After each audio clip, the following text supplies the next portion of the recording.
Good evening and welcome back to Talent League, everyone. My name is Cherish, and joined with me today is my buddy Wumby here. How you doing today? Doing fine. I'm very excited for this matchup. According to the map bans we got, this is going to be, I hope, a very good matchup and not just completely one-sided. But before we talk about the game coming up, we do want to bring you guys up to speed with what's happening around the major and minor in Talent League. And we're going to first start off with the majors because that's what we're casting today. And the league table is going to be brought up. And I kind of want your opinion about what's going on around the league so far. Yeah, with the major standings, we do have it's not as settled. Obviously, we're just starting out. Week 1 just started up, so um obviously a lot of the placements aren't going to be really anywhere meaningfully, but this one is, I guess, by the standings. Uh, it's with a team that has a win against a team that doesn't have a win. It's qvG and Structure going at it today. Um, so we will be getting to see how that went on. But I mean, all told, with these standings and the way that the matches shaped up, it seems like qvG is the favorite coming in today, just because they double 7-1'd against Ruhr Sports, whereas Hyperion won 8-7-7-1 over Structure. So one very dominant team and one team that can put up a fight or not, depending on the map. And I know you were talking a little bit about those map bans, but we'll have to discuss that in a later point. I think do we do we have to go into minor today? Do we have to talk about those standings, Yele? Yeah, All no, right, we don't have sweet. to. Yeah, so since we don't need to talk about it, since we're not doing that, no shame to them, but we will not be. We'll be focusing on this because we do have our maps already set and settled for this, and it will be Villa and Coastline, interestingly enough. Yep, I love me a good coastline map, and I hope this is gonna be a good coastline match. If it's not, I'm gonna be very sad, and my day's gonna be ruined. But that's okay. We do also have Villa, and after the grand final in Sweden, I kind of got sick of that map because I think that map went to like 12 rounds. I'm not too sure. And it was like almost every single overtime defense that you saw, each team was winning. It was between Nip and FaZe. And I got sick and tired of seeing that map. And it's here, but hopefully this doesn't end up going into it. We don't have unlimited overtime. So Mhm. Hopefully, it Yeah. doesn't go that far. I'm very thankful we don't have unlimited overtime because man, the the amount of games that would be going to like Oh God. yeah. I don't even need to go there. There was a what was it? There's an NA league that went around a couple seasons back that were doing um they were doing unlimited overtime and one of also their it was either semis or grand final games also went some insane amount of rounds. It was like 17-15 or something stupid like that. When I think Um of unlimited overtime, I think of the G2 versus Empire match on yeah. Coastline. Like that, I think that was the longest match we Oh, had in like Siege history. And it is. but um, this is another Coastline today. So Mhm. another Coastline, another day in Siege, and uh, I want to check and see if the players are ready to go, and then we'll head into the first map, which is going to be Coastline. And when we looked at the poll today, it was the popularity poll or whatever you want to call it, to see which team had the better chance of winning or if this was going to end up as a draw. And the main team that kind of won it out of everybody or out of both teams was qvG. And for obvious reasons, they 7-1 Young Boys Esports, I can't remember their name, twice in the same match day. Yeah. So coming into this one, they seem to be the favorites. But looking at the bans, we do have a Thatcher ban coming out on Coastline. And I don't really see Thatcher banned a lot on Coastline, I'm not gonna lie to you. Yeah, he's also not really used as much on this map. Obviously, for a lot of people that know this map, it's less of your structured necessity. There's a lot less uh, heavy site focus and utility focus compared to maps like Clubhouse. Wow, if I can say it instead of saying Consulate for some reason. That map hasn't even been in the pool for the last like 3 months. Compared to maps like Oregon and Clubhouse, it's a lot less structured. It's a lot less uh, resource intensive, and it's very much focused around a lot of gunfights and taking aggressive engagements like that. So interesting that the Thatcher goes out as compared to something like a Hibana, um, just to make those hookah defenses easier. But we do see Jackal, Malusi, and Mira round everything out, which is all told not the most surprising. But the Malusi I kind of like. It does help teams, or it will help these teams really keep up the pace and not need to be slowed down very much by that operator.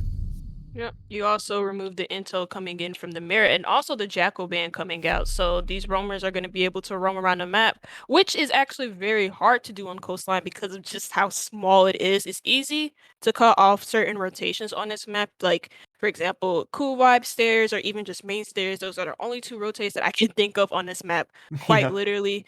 And Jackal's just he's not gonna be as impeded as say as a Nomad is, since who starts Structure Esports brought the Nomad, and yeah, and the Malusi is also a decent band because those wubs do slow down the attacks, and they also give off intel just like a mirror would. Attackers have located a bomb. So So another thing that I like to see is Thunderbird getting to see a lot more use.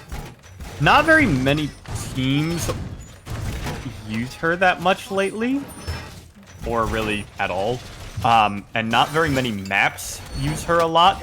But Coastline, especially going back to that very aggressive playstyle, that very peak-heavy map playstyle that you have, she has seen a lot of use on this map. So already, Koru has been downed by Goody, and he will claim that kill off a quick spawn peek through the hookah window. That'll net qvG a very, very early advantage. The Sledge not going to have the greatest time on this site anyway. There's not very much to Sledge open. But still, not going to have a good time at all in this round as he's not allowed to play it. He's going to lose those frag grenades. The Jaeger's going to get into a gunfight with the IQ. None of them come out victorious. And that's the Nitro Soul coming in from Goody. That's the power. No, that wasn't the Thunderbird. That was the Mozzie, but I don't. Maybe she gave off the intel. We don't know. But it's a 5v3 in the advantage of qvG as they do open this map up with a bang. And the Sledge, you do lose those frag grenades, and the IQ, you do lose that intel gathering for certain equipment as Sir Googie gets a kill onto SX. And now it's a 5v2. This is looking very dire now with 5v1. Now this is looking extremely dire for Structure Esports. Yeah, 1v5. Sykesa all on his lonesome with this Iana. Gonna find at least Goody getting some shots forward, or maybe that was F2 actually. But whoop, can't find a frag just yet. At this point, yeah, very good, just aggressive gunplay coming out from qvG on the round. A flawless coming out for the first round of this best of 2 matchup. And, yeah, that is, if you're a qvG fan, obviously you like seeing that. You like seeing such a dominant, heavy-handed round where maybe 50 or 60 damage was dealt back to qvG, whereas they obviously killed everyone. So very aggressive play, and it was just NCG was just not allowed to get into that towels area, which was very frustrating for them, I'm sure. So we'll hopefully get to see if they can do better on this kitchen defense, as pretty much the same lineup from qvG comes out with a Frost in place of something, which I can't remember what that something is, because Goody was on Mozzie, but now PXT is on Mozzie.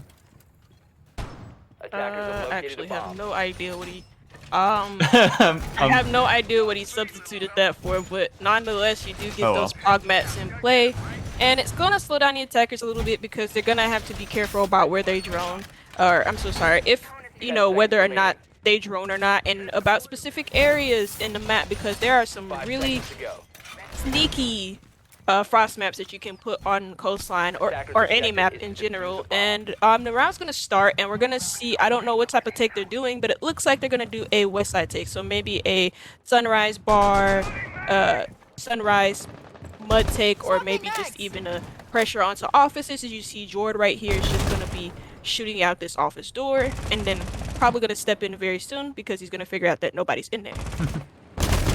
Yep, there he goes, just like you said. As this pressure is going to start to come in from Structure, and instantly Koithal has also been downed. Not sure from where. He got frost matted, in fact, as a very far out mat from Goody took down the Hibana, and now Googie is going to be able to kill the Hibana. Yep, Kex takes a little bit of damage right back, but losing the Hibana is not the end of the world on Coastline in general, but on this site as well. But it is going to put a damper on the rest of this attack. Kex is going to get some heal up from the Thunderbird Kona stations here, set around the site. And Structure is still working quickly to keep their pressure. They're going to lose more pressure as JRD goes down as well. Swinging out, F2 gets taken down by the ARX from the Iana, but the Iana goes down as well, and once again, it's just up to SXK. He's got a second for him. He's got one for himself on a PXT, as F2 was also finished off by Sykesa, but just up to the Nomad, a minute and a half to go. We saw this last round as well, and he will go down to Kex. Another clean round by qvG off a very aggressive gunplay here. And they're keeping up the pressure up against Structure. This is not the matchup I want to see. This is actually my first time casting Coastline in general. So like, but like, regardless of that, I do want to talk about the lack of intel gained from NCG and also the amount of intel gained from qvG. qvG obviously had drones or even just sound calls coming in after that frost mat went out. Whatever, they had a Mozzie as well, so they maybe hacked a few drones.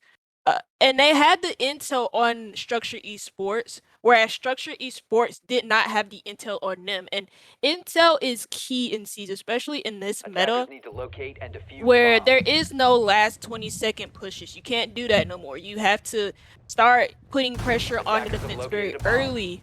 And there's obviously a lack of intel coming in from Structure Esports, because I'm not seeing enough drones go into places where they're pushing, and then when they push a place, they're like, "Oh, Pepe hands, this person is literally right there," but they didn't drone it, so it's weird. I don't know. It's just a lack of intel going on, and qvG are just being handed these kills, and they had a flawless the first round, and they almost had a flawless the second round, but SX got 1 kill or 2 kills. I'm not too sure.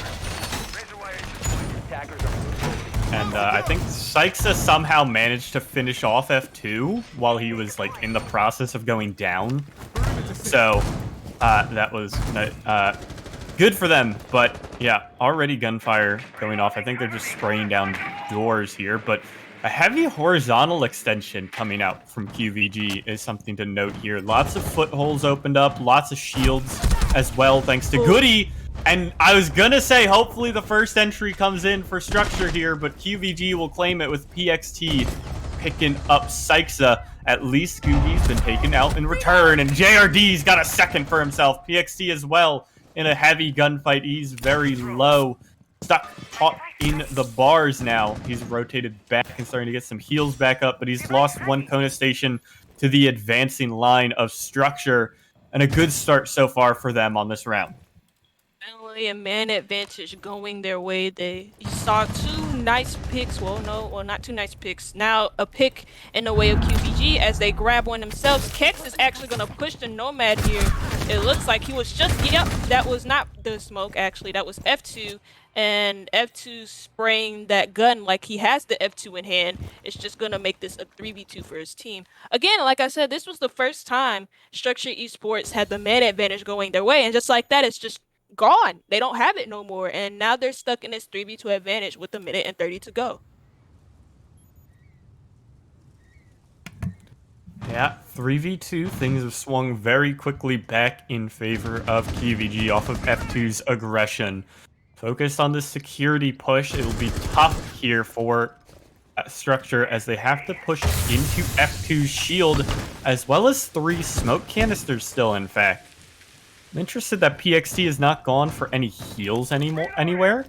But we'll get to see this could be a huge flank from Koru as he can't seem to find the Frost just yet. She's rotated around to another shield. She's going to get tagged on up as the pressure from the pinch is coming in. But Koru has stalled out a little bit alongside Koifal. He's been smoked off and finished. F2 with a second as well. qvG completes a flawless site rotation, and good gunplay in the end from their team brings back a poor early round, honestly. qvG getting the 3 rounds that they want. If you're a defense, I mean, with the way that the statistics have skewed for coastline, for attack and defense, even then, grabbing 3 defenses on coastline is something to be proud of, because in these 3 rounds they have played the opposite of how you should play defense, but it works on coastline because it's coastline and it's an aggressive map. They've played these defenses aggressive, and then they win these gunfights out of nothing, and then they keep taking them and they keep winning them because Structure Esports are just throwing bodies at them. And last round they had the man advantage. They had a 4v3, and then out of nothing, qvG grabs like 2 kills in like the space of 15 or 20 seconds. And then after that, that man advantage is now gone, and Structure Esports are looking to lose that round. They need to, when they get these man advantages, they need to work off of it. And not only work off of it, but keep that same energy and use that same energy throughout the same round instead of slowing yourself down and giving qvG time to not relapse but recover themselves. So, put themselves in those positions again, and then be able to do what they just did to them, and that's recoup, recover, and clutch it. Attackers recover the fuse.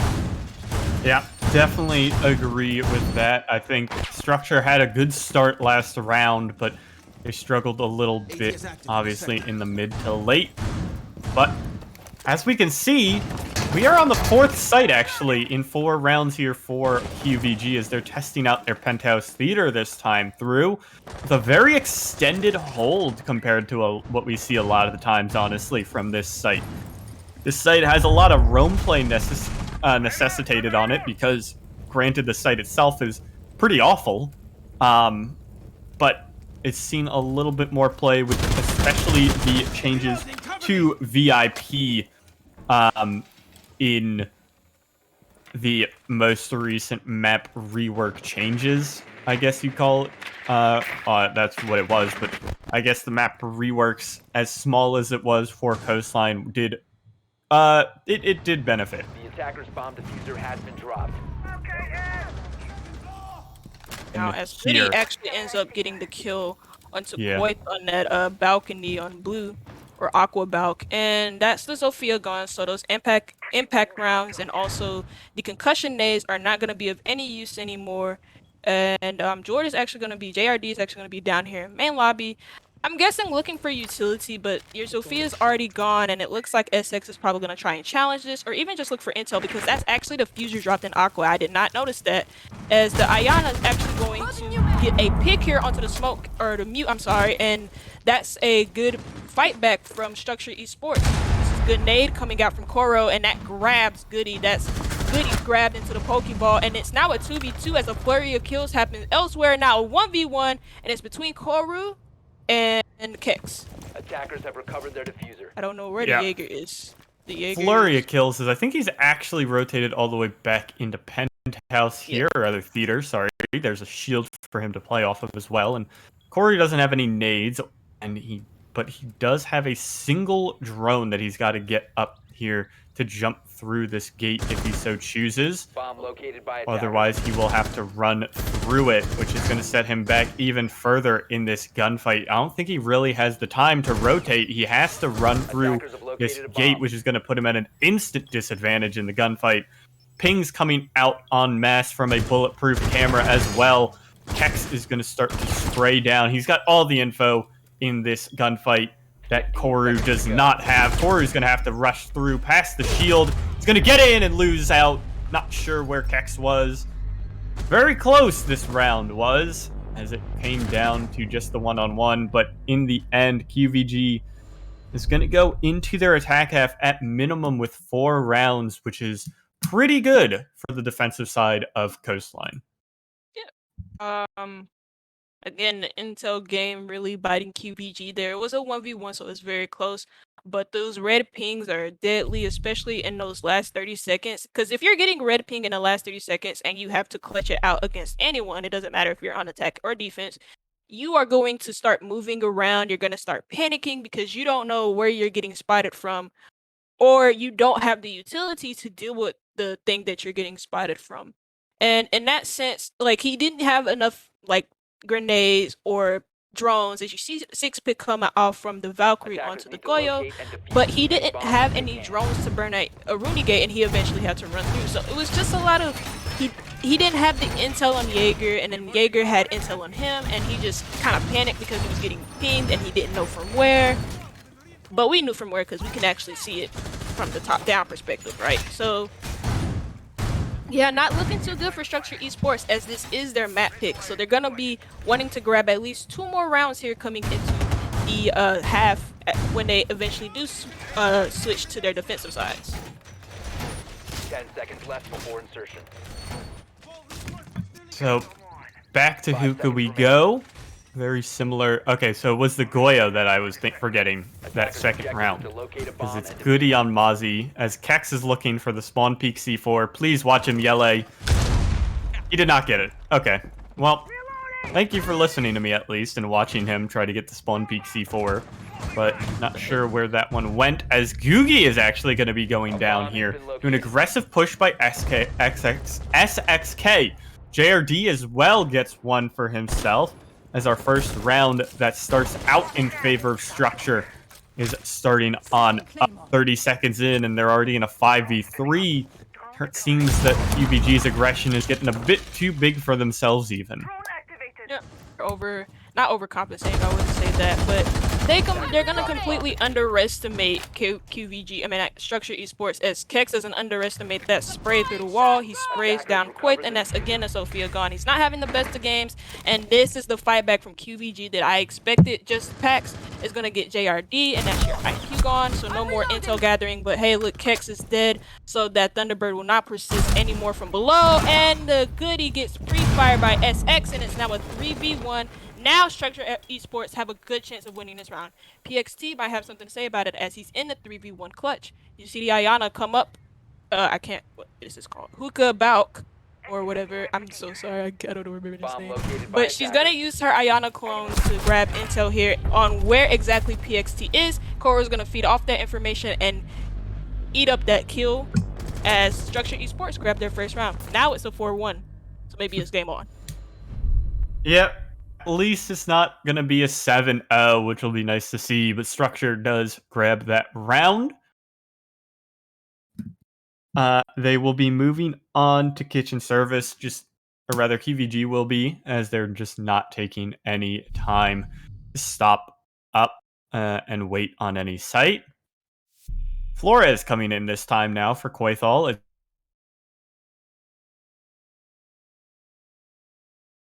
See that Structure was able to really work out the aggression from qvG and play off of it very well, taking down just any pushback that came their way on that round. So hopefully they can continue it into this kitchen defense, because this was the other one that kind of looked really iffy in terms of dealing with over-aggression from qvG. JRD had a good two-piece on this round, I think it was. Or no, sorry, that was the Blues defense. Sorry, that was the Bars defense. But we'll get to see, hopefully, if they can, if they'll rather keep working this Sunrise side like they did in the first defense of this site, rather the first time attacking the site, or if they'll go for something a little bit different, because I think that's what Structure needs, honestly, right now. They need to shake up their attacks. They need to find something a little different to keep doing, because whatever they've been doing has just not really been working out that well. Those 4 rounds in a row really woke them up, as JRD looked to be AFK there. That was kind of funny. And again, they bring out the IQ, they bring out the Ayana, but the difference here is what you just mentioned is the Flores, and I'm going to be looking very closely at this, because qvG have not only a lot of intel with drones or cameras or whatever the case may be, but they also have a lot of intel with these shields, and the Flores drone is going to be pivotal in burning out these shields and exploding them. As you see the Twitch drone grab what looked to be an ADS, I'm not too sure, so maybe the shield will be a little bit easier to deal with when it comes to nades, because they only have 2 grenades with the Ayana. They're going to be looking to push this service entrance door, though, and you see the Flores drone come into full effect as he's going to look to take care of this shield, and the smoke is not going to pay attention to this, and that's the shield gone. That's his protection behind the bomb chassis gone, and nope. Yep, it is. I'm so sorry. Yeah, for some reason, it looked like the shield was still up, but that's just the top-down perspective. And you see...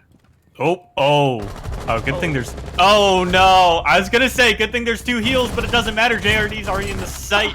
It was Cax and Googie that have been taken down, and a very quick flood in from NCG is going to net them very well. It's PXT and Goody all on their lonesome off-site.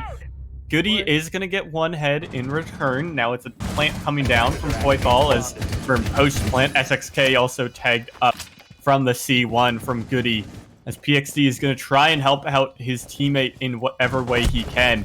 Taking a gunfight from far away with the Roni is not that advised, as Sykes takes his head off, and right back. It is a 4-2, as Structure flood in very quickly off of the back of Googie getting tagged up by his own teammate. I was going to say that it's a good thing that there were 2 Kona stations stacked up together on top of each other in beer, so he could get basically full healed from that. But the spray down through the door came through anyway and caught him as he was rotating. Good round again coming from Structure Esports. They grabbed 2 in a row, and those rounds actually came off the back of them having the man advantage again, and this time they kept up the pace instead of slowing themselves down, which was their downfall in a lot of the a lot of the rounds where they had those man advantages. Attackers need to And locate and coming defuse into as this, many we do bombs see as the they Oryx can. pick coming in for Kuru, and I'm kind of curious about this because in Coastline, there's not a lot of what are you doing? Attackers have There's not What? a lot of what what are you What? doing? What? Did And he it's have the an illegal skin on? Thunderbird. Oh my god, did he have an illegal skin on? Maybe no, maybe he was just AFK. I don't know. Anyways, we do see the one of the alive operators, which is the Oryx, and that's kind of funnily enough, because again on Coastline you don't have a lot of hatch plays. You do have the one in office, you do have the one in hookah, and then you have the one other hatch that's in luggage, and then the other one that's in main bedroom. But that's literally about it. There's not a lot of hatch plays on this map, as you would say, like Chalet, Oregon, or whatever. So I'm gonna be watching out for how he plays this and what his plan is gonna be for this. If he's gonna hold below office, or below aqua, and or whatever the case may be. Yeah. Something that was kind of teased at and talked about vaguely in the past was a very aggressive style of Oryx play, and to liken it to a different game that a lot of people will understand, or I'm sure a good number of people will understand. It almost is like playing Jet in Valorant. They would take gunfights and then Rima dash away, and then re-engage the gunfight at a different spot and Rima dash away, because not as fast as the Jet dash. Well, S6K is not as fast as a Jet dash either. He will be going down, but a nice pick back by JRD. It still is that same concept, though, with the Oryx. So I want to see how Corey's going to be playing this later on, because he hasn't used his dash for opening any walls. He hasn't done anything with it. And, I mean, it'll be interesting to see how he plays it.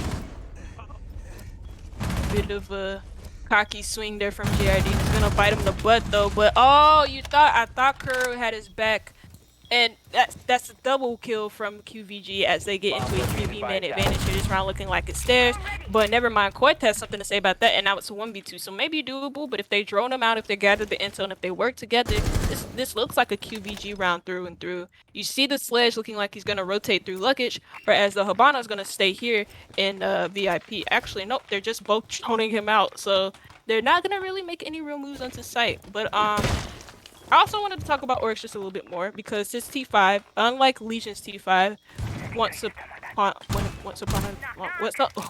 a long time ago, he had the 1.5 just as Oryx does now, and that's why I think I see a lot of teams playing him, because the 1.5 is actually such a powerful sight to play. That's a nice shot from Coit, getting a double kill in a round, turning this 3v1 into a 1v1, and now he's in a 1vx with the body. She's gonna rotate to his big door, and oh my god, that's a 1v3 clutch coming out from Coit. Oh no, qvG, and they sacrifice a round. It could have potentially put them one round behind match point, but we see the fight back coming in from Structure Esports on their own map pick. Yep. Big round there from Structure, as they've chained now 3 in a row. Huge clutch up from Koithal, as it's pretty apparent now that if he's able to stay alive in these rounds, he can have a big impact. His problem on the attacking side was exactly that. He was not able to stay alive very long, very often. I think he was the opening pick 3 out of our 6 rounds even. Yeah, he put himself in a position to get like pinched too. He was like in theater by himself, and there was nobody to trade him out until like JRD got those like insane kills with the SG. But yeah, moving down to... Oh, we have Bandit. Why do we have a Bandit? Interesting. NCG's running a Bandit here, not really an operator that we see at all on Coastline to really, if at all, like anywhere on Coastline or anywhere on any map nowadays, as Kaid just does his job better, it feels like. 5 seconds to insertion. But we'll be seeing this one regardless, as Attackers are heading out to it defuse might the just bomb. be a comfort for Koryo. Koithal looking for the spawn peak nitro, as I don't know who that is, running right into it. It's qvG. He will be going down, and that is one set of nades less. As again, if Koithal can live, he has a big impact in the rounds, but that arguably is an equally sized trade back as the smoke goes down in the first 2.5 minutes left, or the first 30 seconds rather, of this round. It's not the pick that you want to. That's not the trade that you want for Structure Esports. The smoke is gonna be, again, he's very pivotal in the early rounds, just as he is very pivotal in the latter stages of a round, just because of his smoke grenades and being able to hold the attackers back and hold them off from their push. But that's just a careless peek from JRD. We've seen it happen before, and it's just gonna it bit him in the butt. He thought he could win another SMG 11 fight. No, he couldn't. SX is gonna be in a little bit of trouble here. He's gonna rotate down main stairs, and you do see the Valkyrie of Coit. Oh, he's gonna get pre-fired by Kex, and that's a beautiful shot from him. Now a 4v3 advantage for qvG as they open this round back up into their own favor. The SX here. Oh, 3-on-3 as PXT goes sky high thanks to Sykes. He started to get himself back into this game as he's now 6-5 on the scorecard. But we'll get to see how the rest of this upstairs pressure comes out from qvG. Another nitro went wayward. That was Koru's this time, so no more nitros to play around, especially since Koithal, well, Koithal used his actually. I just remembered for whatever reason. I blanked out on that. 2 nitro kills on the round is pretty big for Structure, as they're starting to work back towards site, starting to peel themselves back, get closer on in. But these breaching charges from qvG are creating a lot of pressure on this site as we head into the final 45 seconds, and not a lot of info on where Structure's defenders are really. You see the IQ using her breachy charges to open up those top-down angles, not only just to force players out of position, but to also maybe take out some utility. You saw her take out some bandit charges, and you see SX on this nice little roam here. He's gonna play his position in blue bar, but he's gonna get sprayed down and he's gonna be left licking his wounds as he retreats behind the bar, and SX is actually going to be down. I'm not sure by who, but this is a kill for 15 seconds remaining. what, Sick? I'm gonna call him Sick. Anyways, Sick as he makes this a 2v2 theoretically, because SX now 1v2 as SX is still gonna be down. He's not gonna be retrievable by Koru, but they're gonna be searching for him anyways, and they're not gonna be able to find him. I don't know if they had the fuser or not. I don't know if they had the time to plant. Obviously they didn't, as the round ran out of time, and there actually was a diffuser. It wasn't anywhere on anyone's persons. They completely forgot about the fuser. I don't know. Oh wait, the Thunderbird killed the person with the fuser. Oh my god. Yeah. I was like sitting here like, where the hell did it? Who dropped that? Like, where was the fuser? It's right there. Well, Yeah, it's right F2 there. getting taken down by Syxa there was pretty big, as obviously it did drop the diffuser in the middle of the hallway away from everyone, and I'm intrigued that they thought Koru was going for the revive on SXK that late in the round, even though it was probably very well known that the diffuser was down Defenders protect your bombs from from being defused by Structure, attackers. as we don't have the body debris anymore, I guess is the easiest way to call it. You know, there would have instantly been the knowledge as soon as Syxa took down the Hibana that the Hibana dropped the diffuser right onto the hallway outside of Sunrise Bar. So there was the knowledge from Structure, and it was a good play from Koru to sit back and hold off and hide really for a 10 seconds inside left. of the service hall, I guess. But it's 5 interesting that seconds qvG didn't hunt for him there. It's further interesting that we have Attackers are 2 moving out to locate a bomb and deniers defuse it. for this site of Penthouse Theater. We have both the Bandit and the Kaid, and they're both being used for this VIP wall.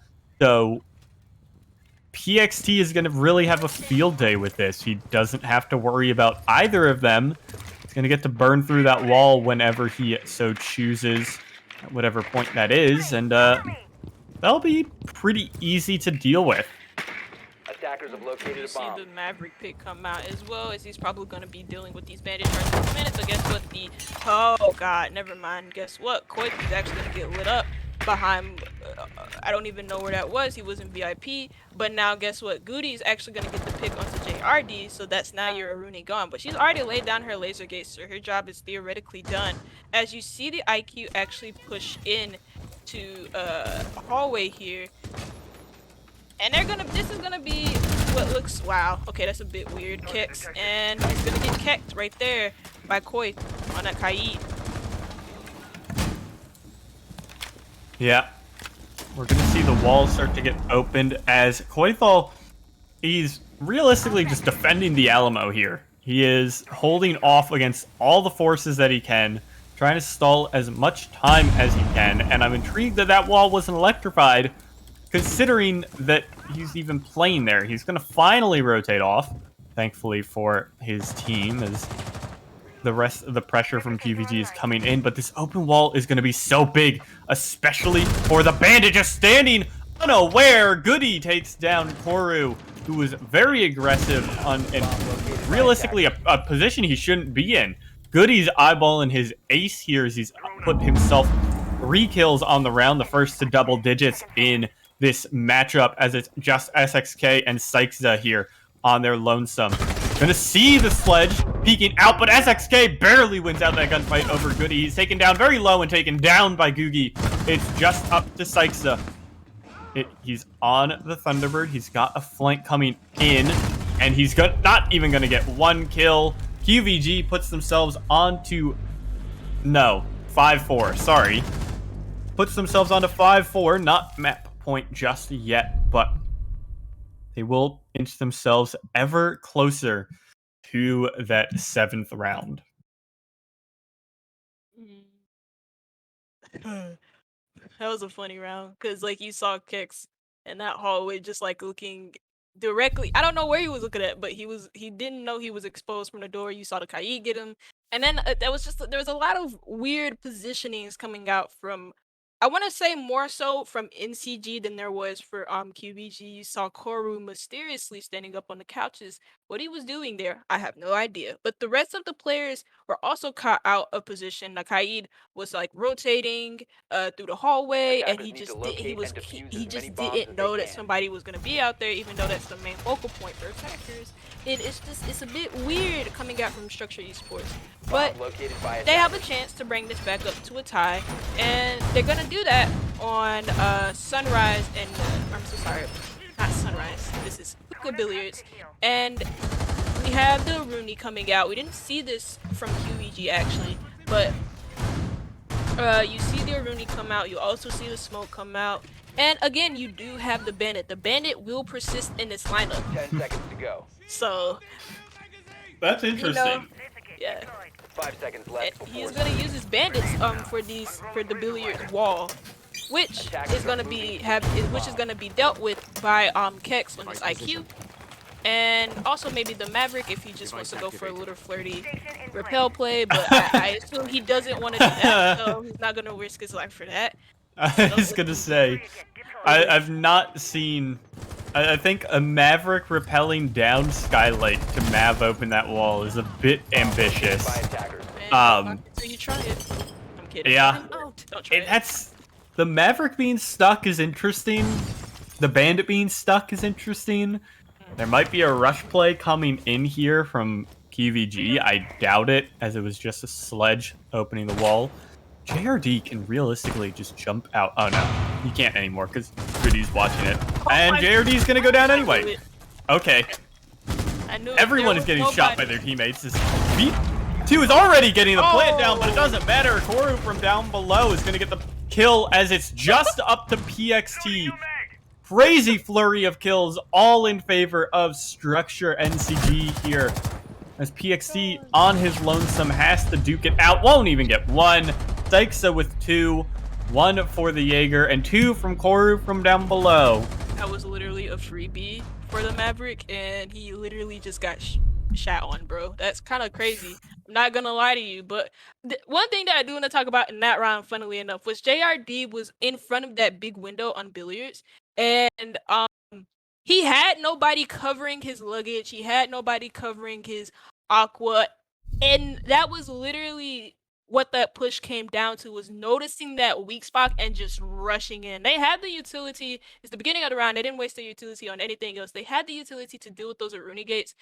And I don't know, like, nobody was watching it, and he was just like free fall in front of that window. He was just like, I'm vibing here. And then the attack was like, no, you're not. And they ran in. That was a round for qvG to win. And it kind of turmoiled into them, not only from that amazing Nitro Cell kill that came out for I think Koro, but also just the other amount of kills that Structured Esports were seemingly able to pull out of nowhere. Yeah, big Nitro to boot off that round.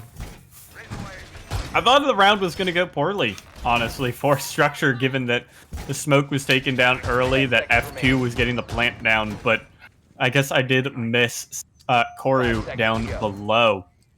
So 5-5, we are guaranteed a minimum of 12 rounds here on Coastline, as neither team can really figure out how to attack that successfully. So far, 3 total attacking rounds have been found. Okay, that was just greed from JRD, as he's going to get taken down very quickly by a swinging Kex. Yella goes down without much of contest. And there'll be an instant 5v4 here leading things off. qvG a lot more controlled and a lot more cautious on this map start up so far as compared, or this round startup, sorry, compared to previous rounds.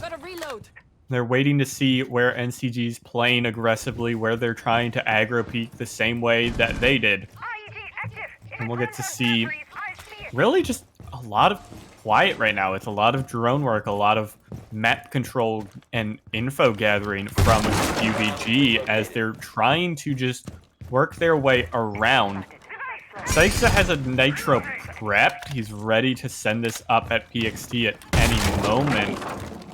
But I think this is him just below PXT, actually. I'm not sure where Saixa is. Yep. The Nitro Cell is not going to grab anyone, but as you now seemingly wasted it. They didn't have enough intel on the players. They did have the Valkyrie, but I'm pretty sure the Valkyrie cameras got dealt with as the IQ is in play.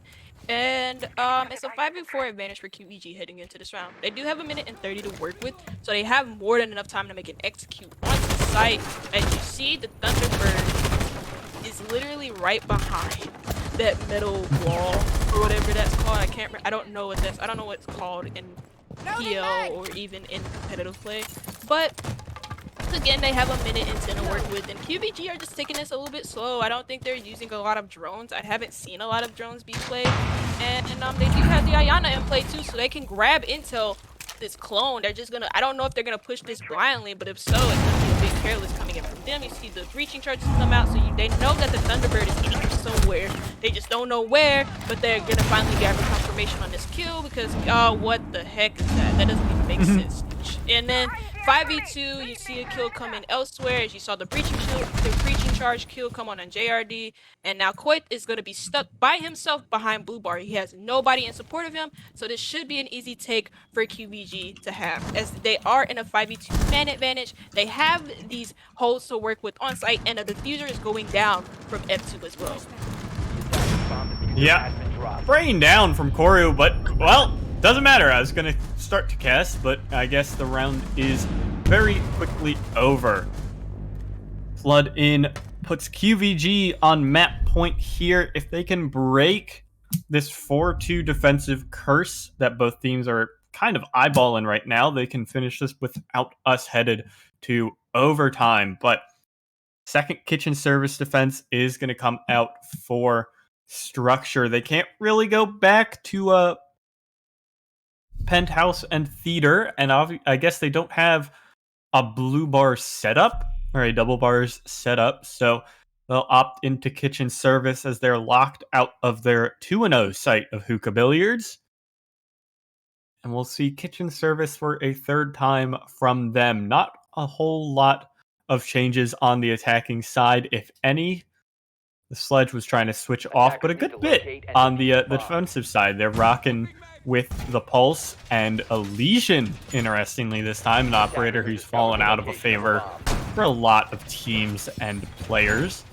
And interestingly, I know you mentioned it earlier, there's been like all but one round, I believe, of a Rooney play from Structure NCG, and we might have seen it only one round, if at all, from qvG. So it's interesting that the priority the teams, or the differing priority these teams place on who is commonly believed to be one of the strongest operators, or the stronger operators in the game right now, and logically who helped produce the rise of Iana. People realized that the Iana clone could be used to very freely bust through that gate, especially now with flashbang changes making flashbangs reasonably usable, other than just as ADS burners. So it's interesting that qvG just has not put a lot of presence on this op, as JRD is going to go down, the only player to die in all 12 rounds somehow. I am not sure how he's managed that, but well done to him. I saw that from the observer. He didn't have a chance to switch to him before he died, and that's the JRD down, that's the Bandit down, and that's the Nitro down, and that's also the Aruni down. Just PXT getting this kill, making this a 5v3 advantage. The round completely opening up to for qvG, as it's not been 8 minutes wasted. Bomb located by You attackers. see the pulse come into full effect though, as he makes a good flank onto main stairs, grabbing Goody. That's a Nomad down, so he has no more Nomad charges to work with unless she plays them all down. And qvG are looking to swarm onto site. They have somebody on this kitchen window. They have people in Sunrise. They have people in Blue Bar. They're waiting, and they're about to prey onto the site.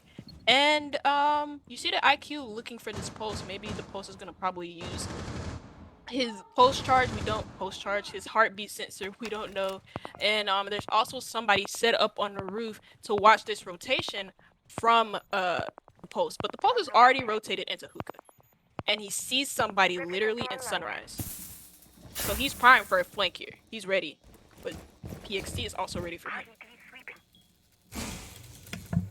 Yeah, site execute starting to come in with the final minutes as PXT swings on SXK, and now it's a 2-on-4.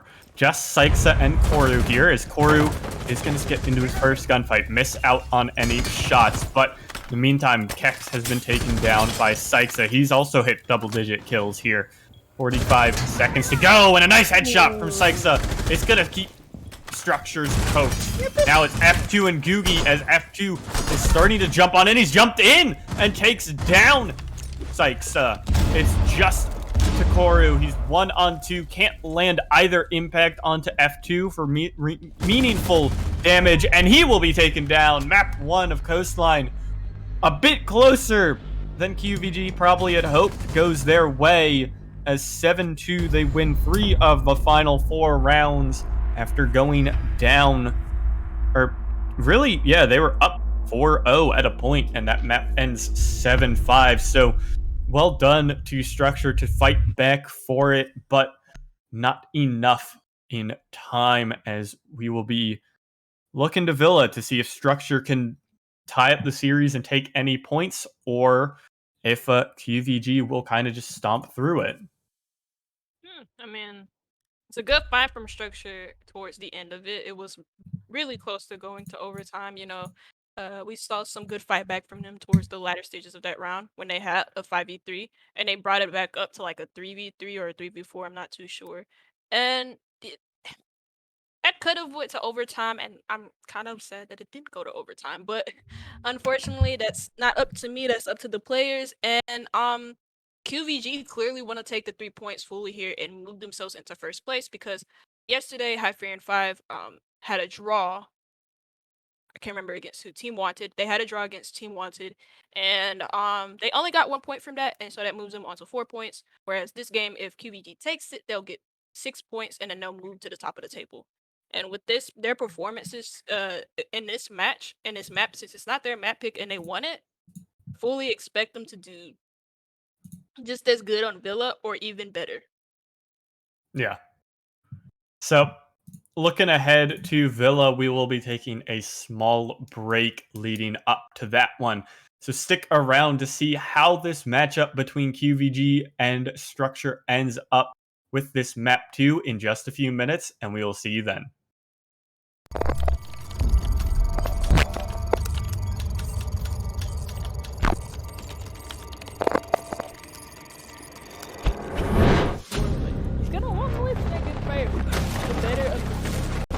Oh my god, he tries for the. Oh, okay, so 5 is the advantage for him. 5 is he gonna be on this upside? And he is. He is. Chance, but the smoke is not here to repel. The sun repel. How do you not hear to that? And now it's a 1v1. As the Guerrero gets a kill, but he has to repel in. Oh my god. And he does not have the diffuser. Nice game again, dropping off the diffuser. This is very crucial. And he's gonna go to attic. Why is he in attic? It's a 1v1. Why aren't you planting? It's Addy, he's in a 1v1 now. He does not know where the Echo is. There's 10 seconds left. He has to find the last player. He does kind of know where he is. He's going to go for the swing, and he loses it. How do you lose that round? How do you lose that round to Blue Jays? Oh no, Oh, some beautiful shots there coming out as he does down Nyon and also finds the pick onto Janice. And they're running out of time. They've only got about 3 seconds to start this defusal. Right, they're going for it, but will they be able to stick it? No, as the... Oh my god! And he finds them all! Absolutely not. A beautiful clutch coming in there for Aura as he just sits on the skylight. The coverage wasn't there. He manages to pick every single one of them. Yeah, it's headed to a minute and 10. I've seen a lot more players bring it around lately because it's recently gotten a buff to it. Oh my god! He's nasty with that SMG 11 as he gets MP9 with that headshot between. And it's now 55 seconds. Oh, come on. Oh, not again. Oh, Koi, this is brutal. In the game, they're going to look for the fifth and look for even more. Mossberg in hand. They're looking the wrong way. They may be swung. In comes the map. In comes the peak. But it is Koi to win this one out.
Welcome back, everyone. Thank you for waiting while we took our small break as we are headed into Villa.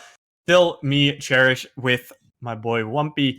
And looking after a 7-5 win for qvG, it was a lot closer than we were thinking. Going into Villa, do you think that'll have this, or will have the same, experience, or is that just gonna kind of you think it'll go the way that we thought, where qvG is gonna stomp through? Well, that wasn't their map pick. That's the one thing that like I'ma always say if when it comes to these type of matchup is that it wasn't their map pick and they still took a 7-5 win in regulation and it didn't go into overtime. We're gonna go into Villa though, and if they play like how they if they play like how they played on Coastline, I'm expecting Villa to probably be even closer. Or I don't know, maybe it's gonna be a convincing qvG win. But we are gonna head into the match. We're gonna see the teams are ready. So and interestingly enough, qvG are on the attack, NCG are actually on the defense. And Villa is notoriously defender sided. It has always been defender sided ever since it entered Siege in Operation Parabellum, and then now that it's entered competitive play. Yeah, it's had its dips and dives where there'll be times where it was. I remember this weird, like, 2-month period where teams felt it was just when teams had figured out that you can do master over and aviator over attacks, and that those types of attacks for their corresponding sites being master over for aviator games and aviator over for trophy statue. That's when they realized that those attacks are very good. They're very strong attacks for those two sites, and the defenses didn't really know what they were doing. So there was like this weird limbo of 2-month period where teams thought that Dining Kitchen was the best site on defense because that was the only site they could get round wins on. And then it became like this weirdly attacker-sided map for like I said, 2 months, and then it went right back to that defender-sidedness that you were talking about. So I'm expecting probably the same thing that we saw on Villa, or on Coastline rather, here on Villa, where it was just a very defender-heavy map. We did see, I think, only 7 of the 5 on Villa, or on the Coastline, sorry, go the way of the defense. So it still is defender favored, but interestingly, not attacker sided on that map. And I'll be intrigued if we see it be attacker sided on this map, because both these teams like playing extremely aggressively on their defenses. So I wouldn't put it past NCG here on their defensive start to be playing exactly like that. As Amira, actually, I noticed, went unbanned and will instantly be picked up here by Syxa for the first defense on Aviator Games. You do see the Jackal and the Thatcher ban come out. Thatcher being the average ban, especially on a map like Villa. Jackal's gonna shut down you. Well, if he was Attackers need to available in this locate and matchup, he defuse would have as many shut down bombs those as they roams, can. but he's not. And you also see the Valkyrie and the Kaid ban. You didn't see the Kaid ban in Coastline because usually you don't see a Kaid ban in Coastline. And also, Valkyrie was open on Coastline as well, and we saw qvG play the Valkyrie a lot, and they were doing very well with the intel that they had with the Valkyrie. But coming into this matchup, they're the ones who banned it. So it's going to be interesting to see how they play their defenses once we get to that. But they're going to start on their attacks. And coming from the defensive side, we see the Mira, and then we also see the Malusi.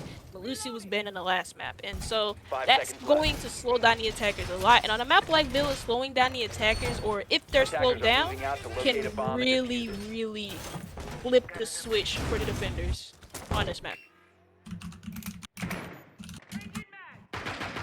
Yep, I definitely like the sound of that. Hopefully, we'll get to see fast-moving attacks despite that. All this stall from structure coming out. There's a lot of, and in fact, there's someone hiding in the basement. I think that's SXK or Koithal. No, it's Koru. So, the Jaeger's lurking around in the basement trying to get a cheeky pick if he can, while the rest of qvG, or rather, while qvG is working their way, especially with this buck eventually, PXT will start to work down below the sites here in Piano and in Library. Not sure what Kex just took damage from, but we've seen how things are going. There is, I just realized, a Twitch that was picked too, and it doesn't really matter. He's hid one of his drones inside a bar trying to get these mirror windows pop, but both of them are gone. Mirror window stays up, both of them, in fact. And Goody will be taken down, trying to set air jabs a bit too aggressively without info. Koithal managed to rotate down probably through 90. He's going to get into a second gunfight this time around. Neither player landing shots onto one another. The fast-firing Roni runs out of ammo very quickly, as Googie is going to get the pressure onto Koithal, who gets out, actually, just, and then re-aggressives. Granted, he was caught there, as Koru, also on his aggressive roam, has found a frag for himself, and with a minute to go, somehow it's a 4v3 here in favor of Structure on this very aggressive defense. Work being done by the attackers. Again, those Twitch drones being taken out early so they can't deal with the mirror windows, and actually also the user down in Study. So, or I think that is Study. Yeah, that's Study. And with those Switch drones now gone, you have those mirror windows up, and that's feeding intel to the defenders, active intel that they have on you because they can see you behind the mirror, you can't see them. And what is the smoke doing here? He's gonna get smoked. Key to his name, and JRD just playing a little bit too carelessly there. He didn't have anybody to support him. He didn't have shields. He didn't have ADSs, and he's just being a snake, bro. And he's just like snaking on those stairs. It's a 3v3 now. They have 20 seconds left to qvG, and I don't know if they really have the advantages in sight. This is a really careless way to play by the mirror, and she's gonna get taken down. It's a 1v2 now, an advantage for qvG as SX does trade some fire back. They don't have diffuser because diffuser's down in Study, and they don't have enough time to plant. But guess what? The Ayana's just gonna grab a kill, and qvG grabbed that round out of literally nothing. What happened? SXK could have won that round so easily. That was the diffuser was stuck outside on Study Belk, not on the door side, on the window side. So the vault would have had to take even longer to grab the diffuser. At which point, vaulting through a window puts you at a disadvantageous gunfight. Yeah. And he chose to push through and take the 1-on-2 gunfight with info on one of the people. That was probably not what I'd hoped for if I was a fan of Structure here. But SXK almost came away with the 1-on-2. Site executes for qvG have been fairly solid through both of these maps on their attacking halves. But all told, that one worked out a lot better than it would have for the other site around. There's no Mira this time around. Instead, Sykes is back on to the Thunderbird. She's dropped two of her 3 Konas here behind in Vault, and I think one behind the bar is that little thing that I can see. But no more Mira, at least it is in... Nope. Oh, yeah, it is there. Cool.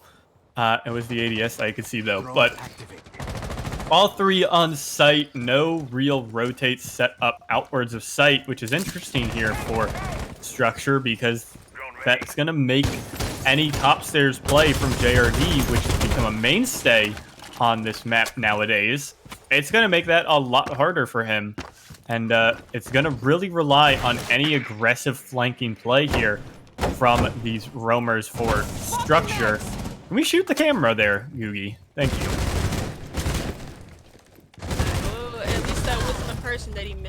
but this isn't a miss from Goody though, as he takes out the Thunderbird, and that's a Nitro so gone. She did place her conversations down, so fortunately for her teammates, she is useful for the round, but she's dead. So she's gonna be watching cameras, or she's just gonna be spectating her teammates. It doesn't really matter because she's gonna be feeding off intel to them. And this is a 5v4 advantage for qvG as they look to swarm the master bedroom take. So a different take than what they did last time. They did a steady bout take, and then they had some people. They had the bug from below, and wow, it's a double kill from SX as he grabs both the Twitch and the Buck as I'm talking about this, and then he's traded off by the Ayana of Guji, as this is now a 3v2 advantage for NCG. But yeah, a different take than what they did last time, but unfortunately for them it crumbles. It's not any different from the last round, but they did win the last round, funnily enough. And Chorus is going to be on these red stairs. He's just going to be watching for any type of rotates that's coming in from master bedroom, and this is just a bit careless from the ace there, but just carelessness of both teams, or both players really, and that's just carelessness. What the heck are you doing, JRD? What are you doing? What are you doing? Oh my god! It's a 1v1, and Quaith is now stuck in this 1v1 situation, and that really shouldn't be a 1v1. You know what? If Gucci wins this, that's all JRD's fault, bro, because there's no way you do that. And he's gonna get the intel that he's in study. Oh my god, if he wins this round, this is all JRD's fault. I can't even lie to you. I'm not even playing on his team and I'm mad at him. But he's gonna rotate to 90. Gonna take out some utility there with the Gon 6. As Ayana does have the Gon 6 and 2 nades, but she doesn't have any nades right now because she wasted them both. And she's gonna plant the fuser in this 1v1 situation. Quaith is gonna have to push this. He's gonna have to push this, and he doesn't. He's gonna make her nervous though, and Gucci's just gonna blow off the plant. He's gonna plant again.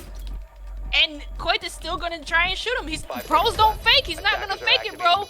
You need to push this right now. He's gonna get healed by the Thunderbird, so he's now back to a good amount of HP. But Quaith is on full health. If he's able to get this kill, he can be able to clutch it out for this team. Oh my god. Oh my god. It's not the clutch for Quaith. It's another round for qvG, and I'm tilted. I'm a little bit tilted. I'm so tilted. Yeah. A rough showing there on that round. A big 1v3 for Gugi, though, on this Iana. The smoke into the... he stepped back at the same moment that he threw the canister into the Aruni gate. That was funny. But looking ahead to this round, the Cavs 6 picked off of in favor of another Bandit. Not sure why. Oh, that's why. Duh. We're running Bandit because Cade's banned, of course. Silly me. I don't look at things at all. But regardless, we will be seeing another, or rather this time it's actually Trophy Statue, I just noticed. So I'm very attentive this game. I'm very aware of what's going on exactly. We'll be seeing an ace coming out as well for qvG, as they're running interesting lineup all told, considering the meta.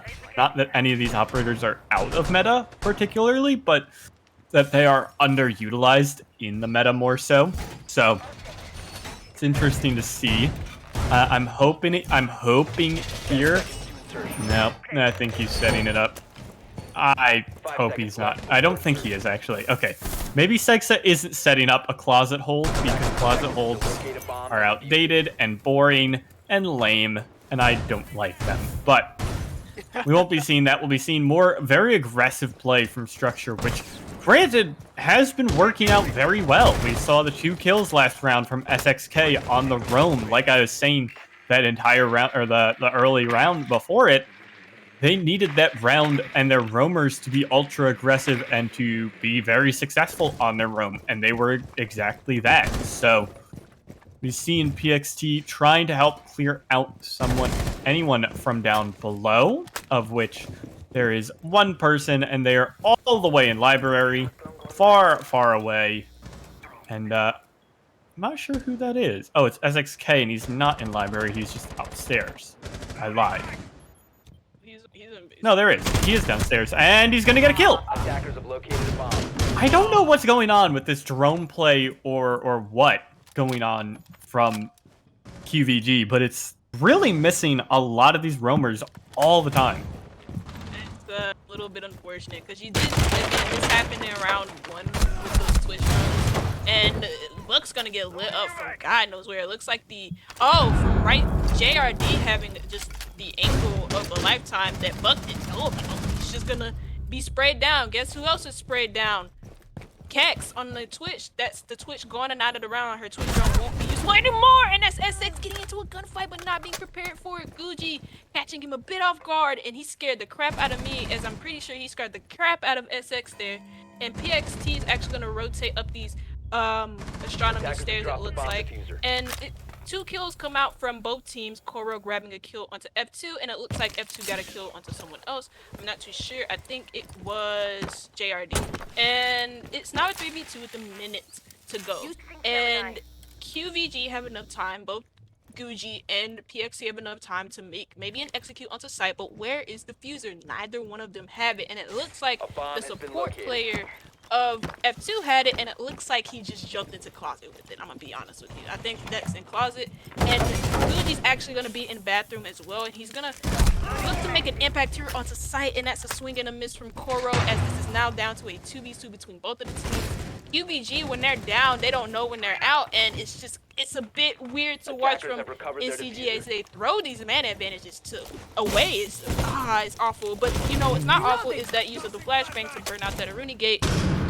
And qvG's just gonna be pushing that. I don't know where the rest of the plays are, but Jaeger's right there as I talk about it. And hopefully he doesn't miss this shot to win this round for his team. Oh my God, he almost did.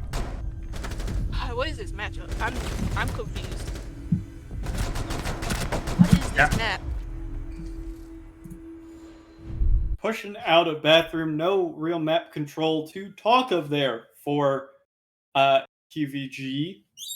And not a lot of health either for the Buck to work with. So, good round coming out in the end from Sykesa and Structure, as they are finally able to grab one for themselves here. Granted, the last 2 probably should have gone their way, but great plays from the side of qvG, and a little bit of misplay as well from Structure netted them 2 rounds. So, we headed back to Aviator Games for the 3rd time in 4 rounds, which I guess shows that Dining Kitchen is either very much despised, or they think it's just that bad enough against qvG here that they can bring back these lost rounds and lost morale from this site. And continuing the stall, continuing the trapping that Structure is putting out. We've got a cap can on the board from Sykesa, interestingly enough.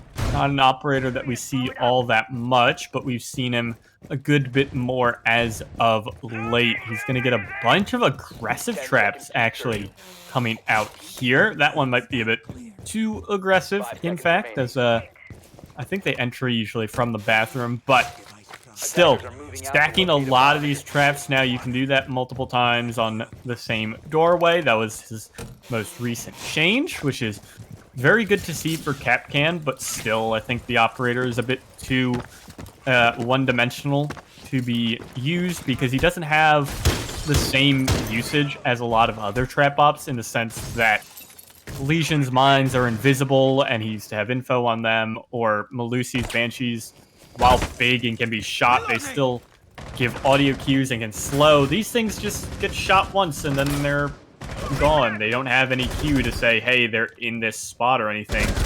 And somehow, Kex is down from Koru. At least he's refragged.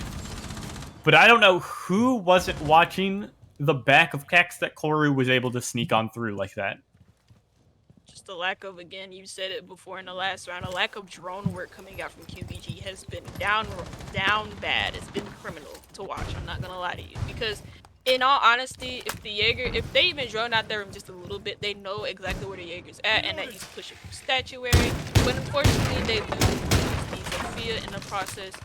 But they did get a trade off, PXT getting that kill, and now it's 1:40, and they do have this statuary trophy control, along with Master Bedroom. I don't know where they're gonna go with this. Maybe go 90 and get the 90 wall. Maybe put pressure onto I want to say what I can't remember what that maps door, and you do see Goody actually push on this 90 windows with qvG in support as they're gonna look to push this player out. He's gonna rush at this player, and Koik is not gonna have any knowledge of it as he gets rushed from behind. He's gonna get shot from qvG, and that's a nice pick onto him.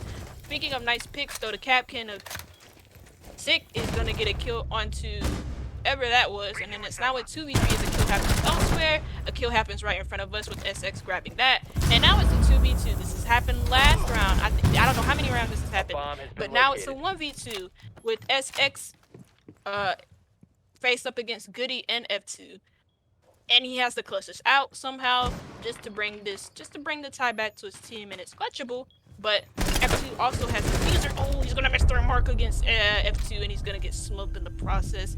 A little bit of a misfire, a little bit of a misplay from SX, and he's just gonna fall just short of that. Just short of the AK. My brain is a little bit fried. Sorry. But yeah, their problem on Aviator games persists, and they lose Aviator games 3 times in a row now. And they're probably going to look to lose it for a 4th because their defenses don't look to have changed in neither one of the 3 rounds that we've talked about or that is live for our audience to see. And the 6th pick comes off of the smoke onto the Bandit. Of course, with Mute's recent changes, you're not going to see a lot of him because he's been... Attackers need to locate and defuse as many bombs as they can. It's a damaging nerf to him, really, because of just how good he was before, and now he's not going to be able to do what he used to do. Mainly, he's just used to deny drone works, but since qvG aren't using a lot of their drones, or they're not using them properly, there's really no worry from Structured Esports to bring out the Mute to deny the drones. So we see the Bandit instead because the Kaid is banned, and I don't really know what NCG's game plan is for this site because, as far as I'm concerned, the Malusi hasn't slowed them down. I don't really know what they need to do here. The smoke was in play, but he threw his smoke at a laser gate and completely deleted his own smoke out of the round. I'm so confused what they're gonna do here again, or if they're gonna lose this for a 4th time in a row.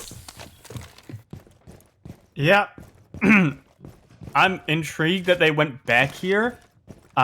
Again, they're going for more and more aggression as they've opted into a Mozzie as well.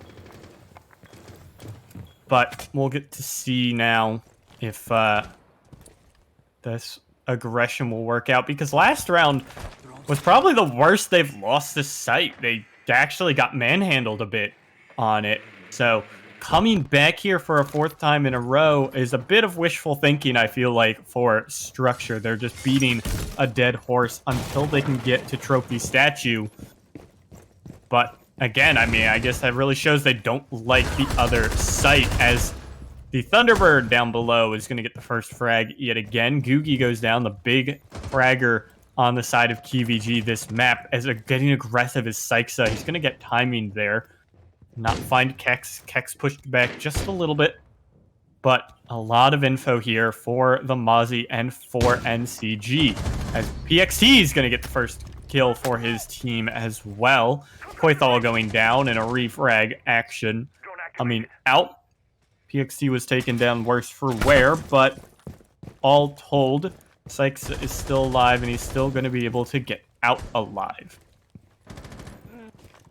Even man count now is time is gonna be ticking down. It's a minute and 25, so qvG I've said plenty of times have got a lot of time to work with. And the buck is gonna be bucking down from below finally. I wonder if they're gonna use the drones they have for intel to maybe fight out the players so they can catch him out, but that's not what you want from your buck, because he's gonna get caught out by his own holes, and I know the pain as a buck man. And that's Kex actually gonna get a trade onto Syxa.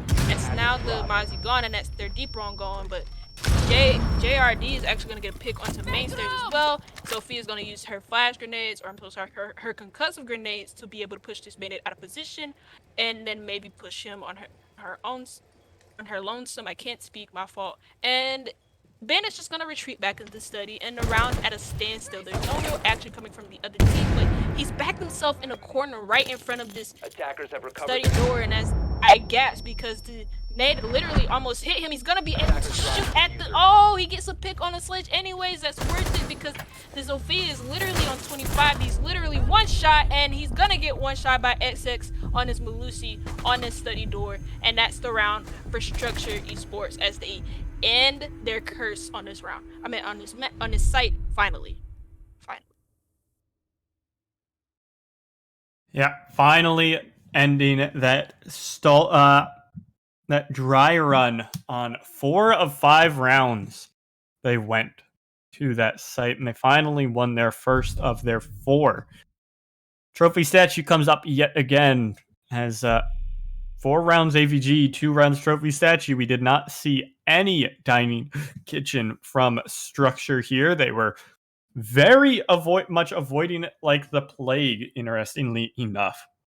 Which it just intrigues me because that site works pretty well with aggressive play and just trying to work Attackers need to locate all and parts of defuse that as site, many the bombs as they upstairs, the actual site itself, and the basement. So I guess they were not very confident in it, but instead going back to trophy statue here. It'll be pretty much the same lineup and a very stall and later round heavy lineup with 2 C4s, the Malusi, and the smoke as well coming out from this team.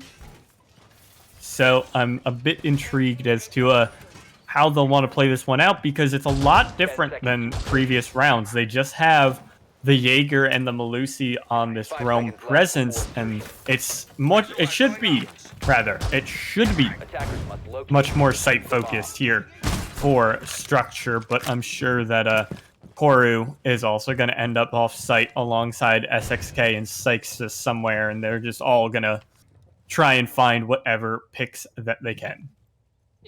Koru's just gonna be planted here in maps. There's study door facing maps. And it looks like there's gonna be a heavy push from qvG onto study or on the south side push. You see the Zofia, you see Ayana, they're looking to push through here. She's just pre-firing with that LMG. The LMG can go burr, and it does have a lot of bullets, it seems. It has infinite bullets, it seems, but not really. The Ayana's just gonna push through study here onto maps. And Koru's actually looking, I think he just backed out, but SX isn't gonna back off as he completely, Koru looks, I think, baited them into that roam, into clearing him out of that roam, and SX is just gonna capitalize off of that with the pick onto the Zofia. Concussion maze and the LMG gone, and that is a misfire from qvG as he should have gotten that kill onto SX, just missed that shot by a hair.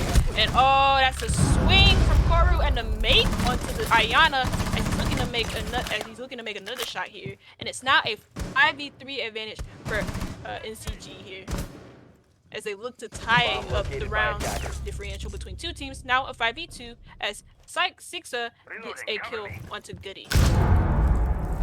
Yep, 5-on-2. Things are looking rough here for qvG as they have to really clutch it up between PXT and F2. Coincidentally, not the one on the F2, funnily enough, but we'll be seeing just no ground being gained here for either player.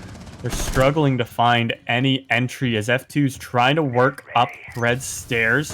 He's gonna find one, but not the other, as it is SXK to find the flank onto the lone player. Smoking off PXT was big for NCG here, as that allowed SXK to just get the one gunfight onto F2, not worrying about PXT, who snaps around and takes his head off.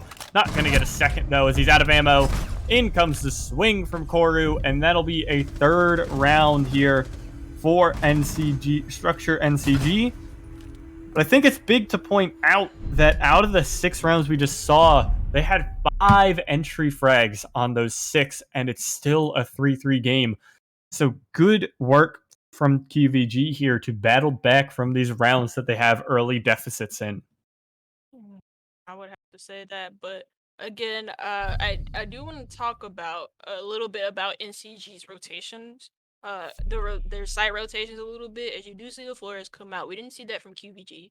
But onto the sites, they didn't pick dining room kitchen a lot of the times, and you see this recently in pro play because it used to be one of the least picked uh bomb sites. It used to only just be Aviator Game, sorry, and Attackers need Trophy to locate and Statuary, and then defuse as many now bombs as they people are can. starting to fall into favor with dining room kitchen, and I just want to see, I just want to understand why NCG don't like that site or don't want to go there. Maybe they don't have a strat plan for this. This isn't their map pick, but still, even if it's not your map pick, teams still go there regardless because it's just considered the better site out of all three of them. I don't know though, but we do see kind of like the same lineup that we saw from NCG, but instead of the bandit, the mute comes out, and with mute's recent changes, he's not as, I hate to say it, he's not as useful 5 seconds as to he go. once was before his nerf, because before his nerf, he used to be able to deny not only just drones, but hard breach utilities on a whole wall. And now he can only do that for part of the wall, and that's why you see a lot of Ace and Habanas come out when a mute comes into play. So I want to get your views on this. Like, why do you think they chose the mute over the bandit? I think it's pretty big, honestly, that I want to give the benefit that they are working towards the same idea that Structure was bringing the mute for, in that they know that Structure knew that qvG's drone game was a bit iffy. They knew that they could get away with a lot of weird positioning and get away with a lot of placements that they were hiding in because of both the mute jammers and or drone work from qvG. So I'm thinking that it's the same idea from qvG, but going against Structure. But also, it could just be that they haven't gotten the time to really work in picks like the Bandit and stuff. As Gugi's going to lose his head very quickly from a fast shot from JRD. We saw it from Kek's perspective that he swung out and instantly lost his head. So that was interesting to see, but a very fast flood from all of Structure basically coming into 90 here. Goody does not know what he's about to peek into. Thankfully, no one was peeking him back, but this is a lot of bodies and a lot of blue here in this 90 corridor. There's a lot of control being taken right now by Structure. They're working very patiently as almost trading back and forth are Goody and JRD, the two GIG9 or GSG9 operators, and it is in fact JRD going to fall thanks to F2 here with his SMG 11. In the final minute of a round, things are looking better and better as time goes on for qvG, as trades keep coming out. F2 with one in favor as Kex went down in the meantime. Just grabbing that swing, and Wow. then another. That's a quad on the round for F2. He's just going insane. He doesn't have the F2 in hand, but when he has that SMG 11, you better be scared, boy. And Sixa is actually going to be the last one alive. He has the fuser, but he doesn't have the manpower to back him up. And he also doesn't have the utility, but that's just a careless swing from F2. And he's going to get caught out by the Ayana here as she's trying to plant, but she's going to have two people on her tail. She has the mute watching her, and I don't know where the Jaeger is, but I'm hoping that she's probably flanking. Nope, he's probably behind bar, and she's still gonna be looking for this plant here, and she's gonna have to finish not in her way. Operators, you are out of time.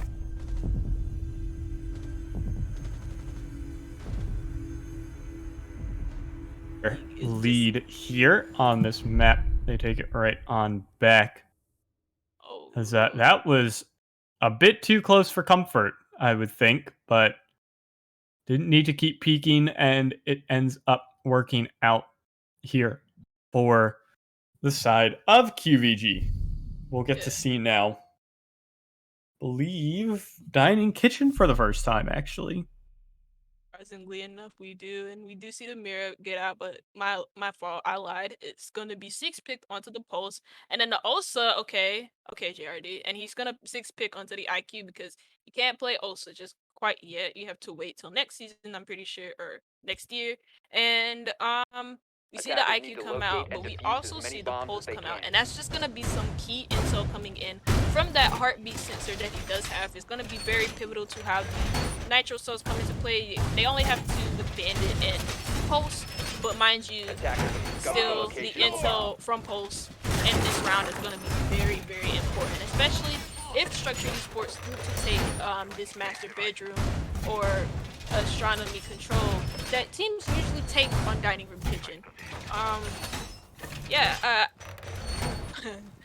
just 10 seconds a remaining. little bit of a weird round there too as well, but I'm not gonna talk too much 5 about seconds that. to We're insertion. heading into this round. It's about to be 5 seconds till this round starts, and Attackers' objective the is to Maestro defuse here the as bomb. well. Maestro doesn't get a lot of play, does he? Sure. No, it's interesting. He's as time has gone on further and further and further, he's dropped further and further and further.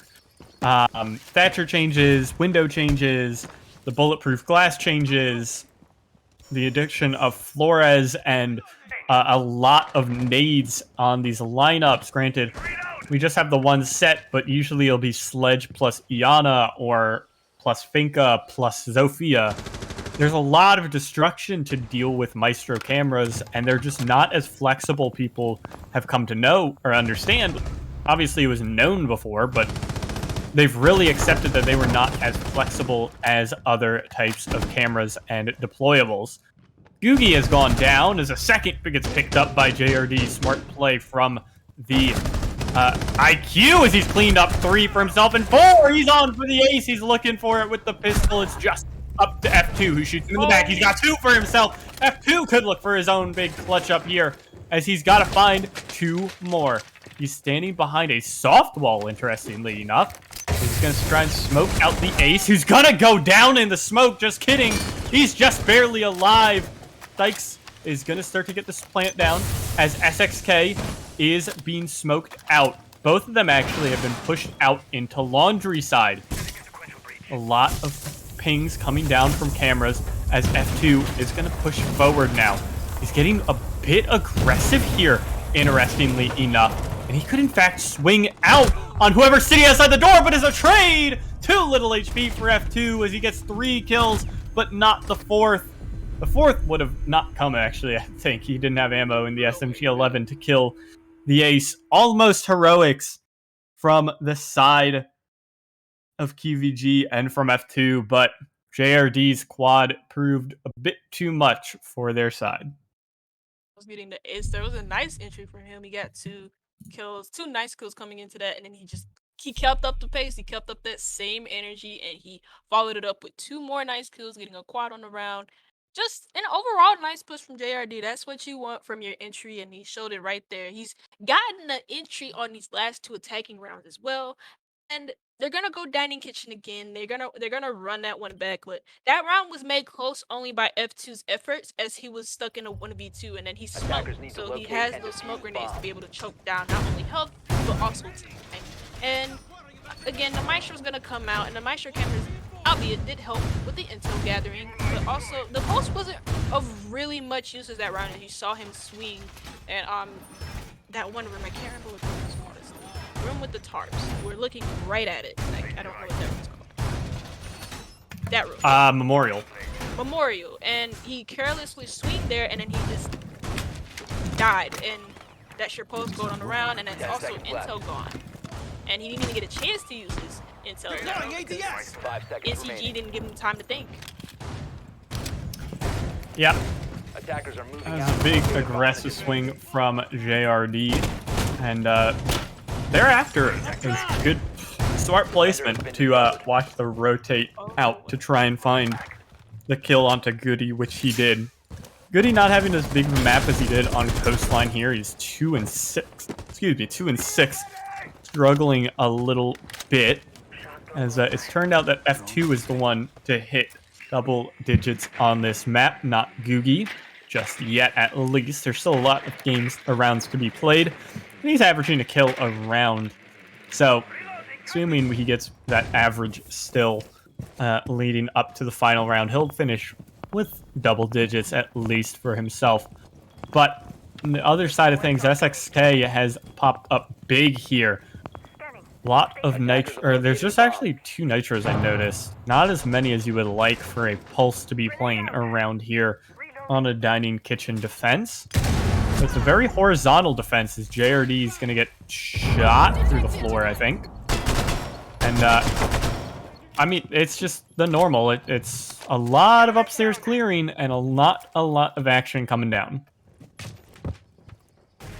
As a minute has gone by, but you see the IQ take into full effect as you saw the pulse just speeding up the intel, whereas the IQ was just gathering intel on the utility that's in and around the site, and are gonna try and clear some of so that the A's can have some impact in this round.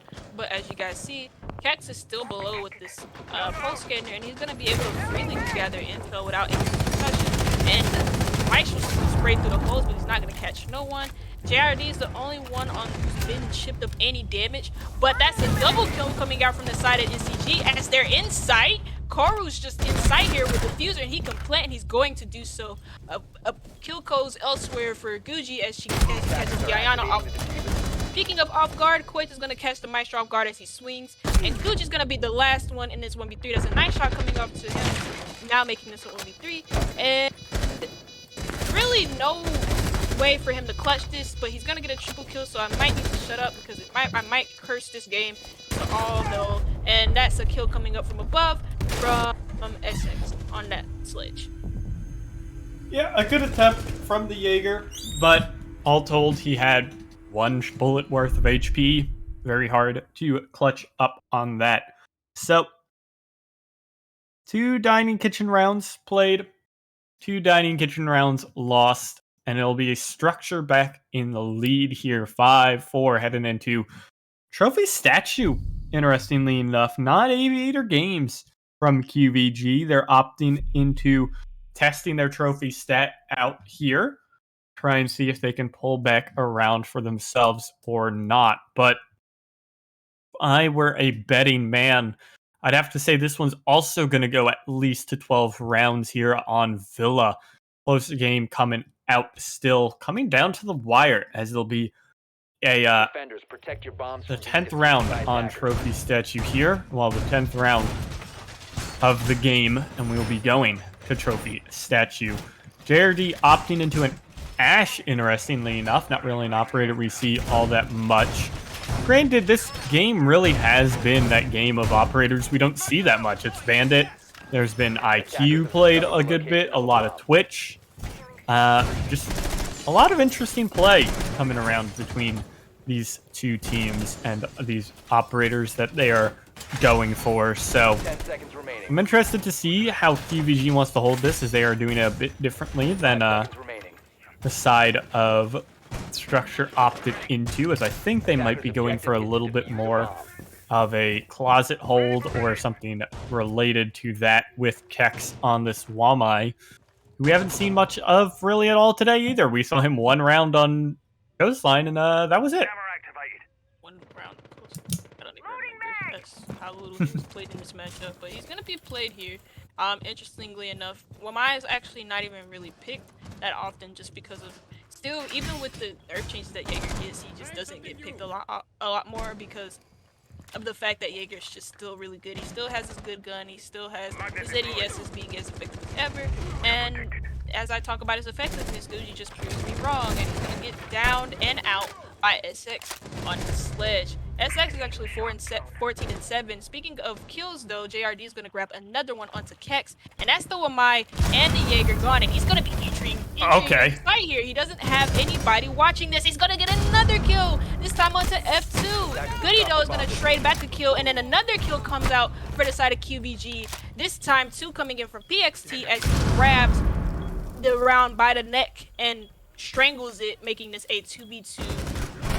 Even man count for both teams. Oh, Lord have mercy. Ayana is just going to get smoked there by PXT, and it's now 1v2 for JRD. As they look to tie up the whole matchup right here, and now it is tied up because that's a kill qvG. And I'm not sure what happened in that round, but we are going to have a tag timeout coming in from qvG. So you're going to see our beautiful faces yet again. But I do want to talk a little bit about that round, because Structure Esports, you had JRD in sight. and they had the man advantage considerably, and then it's just all gone to waste. It's all gone.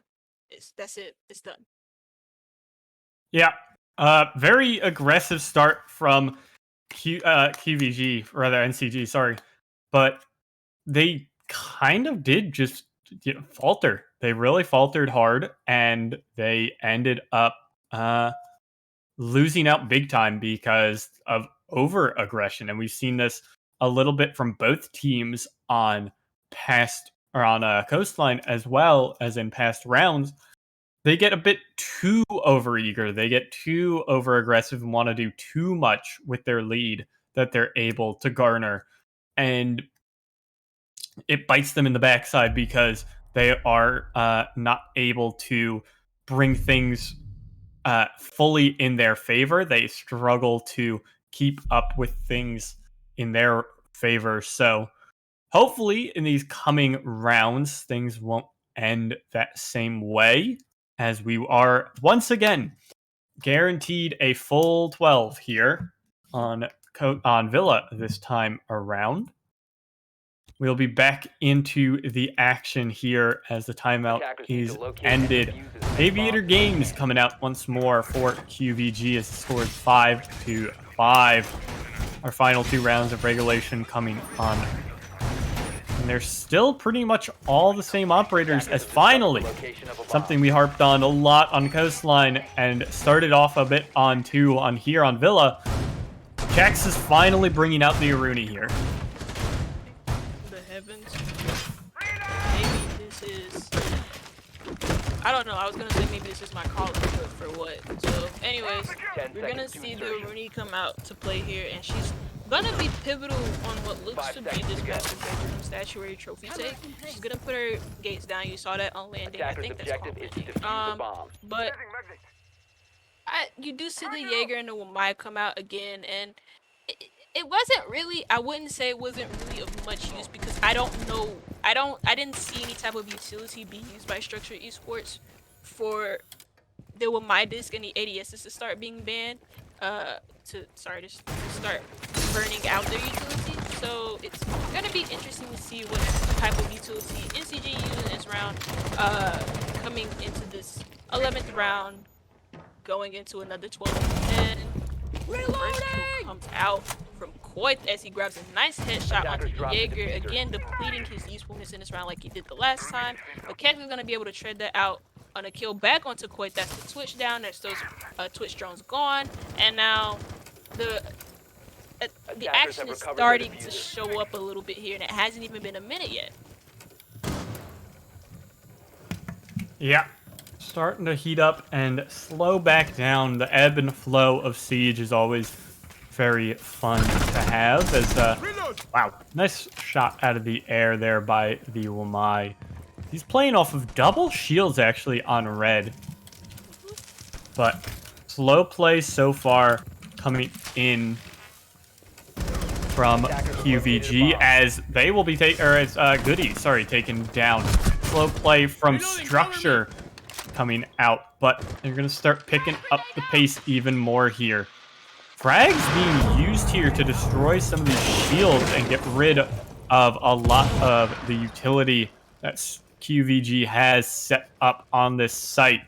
There still is a bulletproof camera sitting right behind JRD, which I'm not sure how he doesn't know it's there.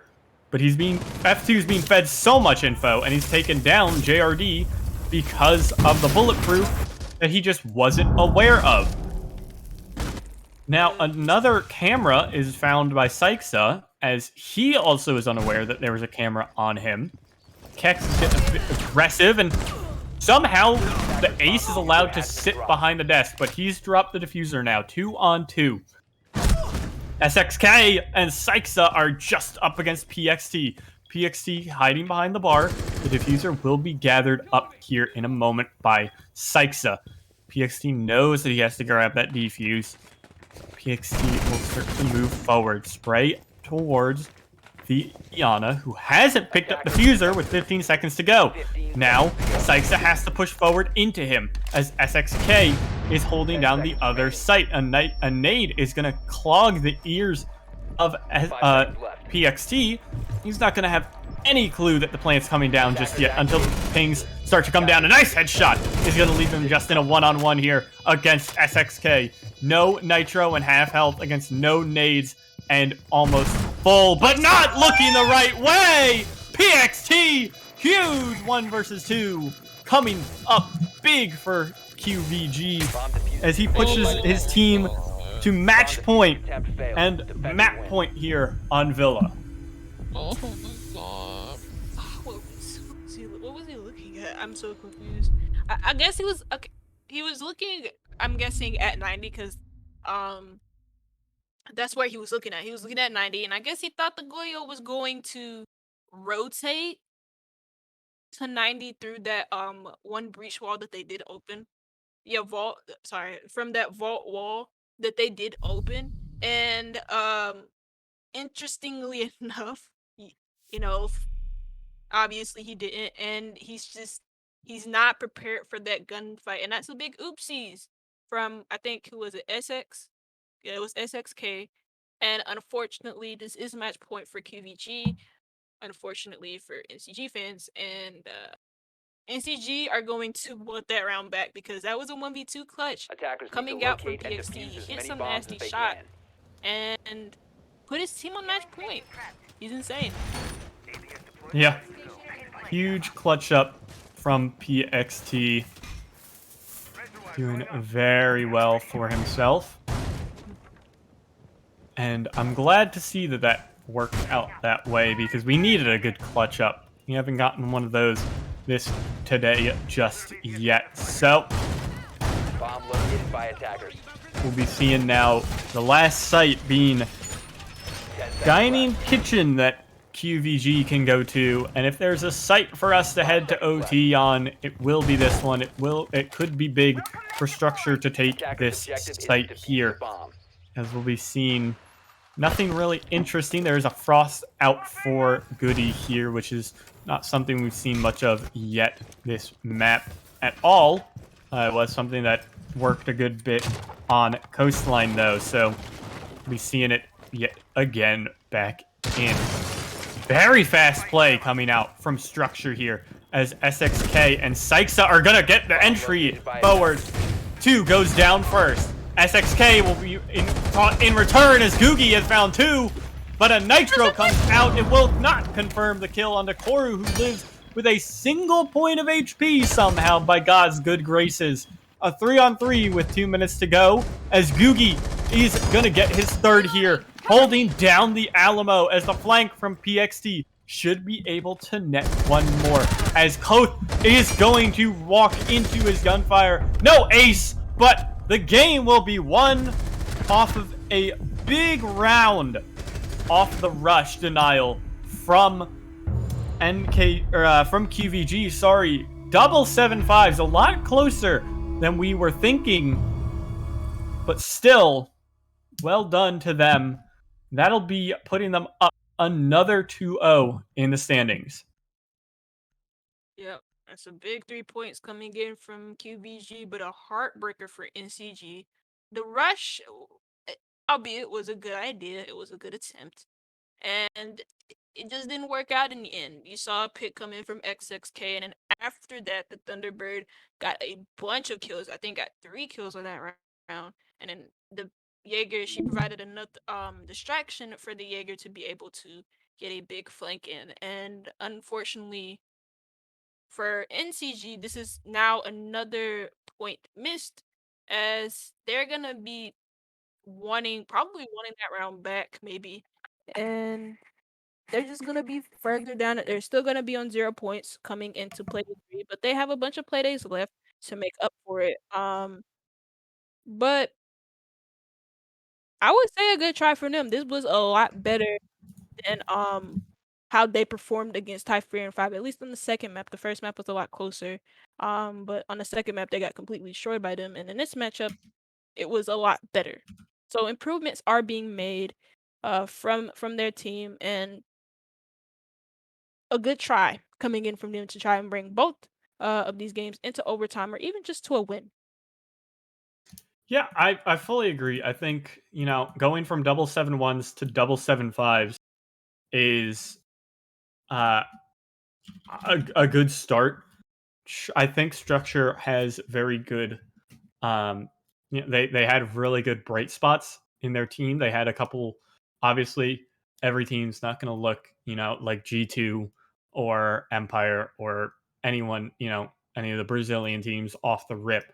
But they have really good bright spots on that team, and I think Sykesa has been a solid fit for them. He does very well to create a lot of openings, and especially on these two maps today, they played very well into this very aggressive, very roam focused, and very SXK Sykesa focused defenses, and there was a lot of bright spots for them. Same with qvG, who, we did predict them to come in to win this one pretty handily, but that was a lot closer than I'm sure they would have hoped. And I hope for their sake that it's good for them, because it'll allow them to see where they have some problem points that they can work on. And hopefully we can see them challenging for a lot of these playoff spots, especially later on in the season as we go on. I mean, again, a good try from NCG, but they came up just a little bit short on both maps. Just one round away from making it overtime and possibly winning. But unfortunately for them, it's just another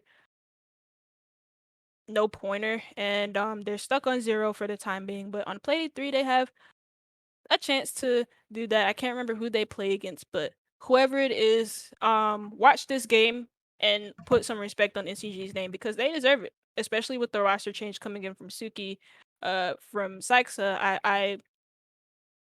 I'd say that was I'm saying that was a pretty that was a pretty good match from them, and it's a heartbreaker to lose that, really.